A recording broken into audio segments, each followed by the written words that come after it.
Hi friends, நான் உங்கள் தமிழ் பொண்ணு.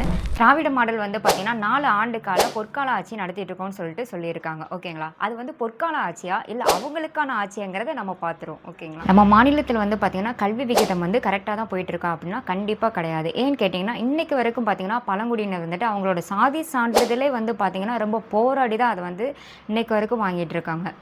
இதில் வந்து பார்த்தீங்கன்னா நம்ம கவர்மெண்ட் ஸ்கூல் எல்லாமே பார்த்தீங்கன்னா ப்ரைவேட்டாக டேக் ஓவர் வந்து பண்ணிகிட்டு இருக்காங்க. ஸோ இந்த கட்டமைப்பெல்லாம் வச்சு பார்க்கும்போது வந்து பார்த்தீங்கன்னா இன்றைக்கி உள்ள நிலைமையில் வந்துட்டு கல்வி விகிதம் கரெக்டாக கணக்கானா கண்டிப்பாக கிடையாது.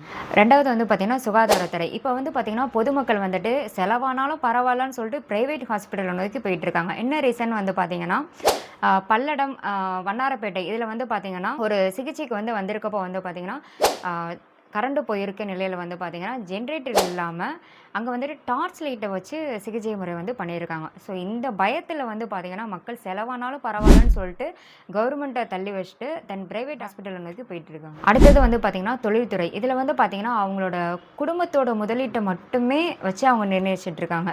உங்களுக்கு தெரியாது எதுவுமே இல்லை. Sun networks, red Jain movies இந்த மாதிரிக்கு அவங்களோட தொழில்நுட்பம் மட்டுமே முன்னேறி கொண்டு இருக்கிறது.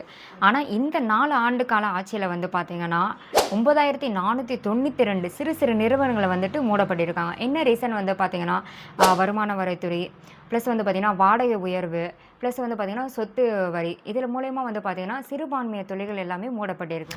அடுத்தது வந்து பார்த்திங்கன்னா மக்களின் பாதுகாப்புன்னு சொல்லியிருக்காங்க. இதில் வந்து பார்த்திங்கன்னா மீனவர்களுக்கு பாதுகாப்பு இருக்கானா கண்டிப்பாக கிடையாது. ரெண்டாவது வந்து பார்த்திங்கன்னா பெண்களுக்கு பாதுகாப்பு இருக்கானா கண்டிப்பாக கிடையவே கிடையாது. உங்களுக்கே தெரிஞ்ச விஷயம் தான். அண்ணா பல்கலைக்கழகத்தில் நடந்த விஷயம் எல்லாமே உங்களுக்கே தெரியும்.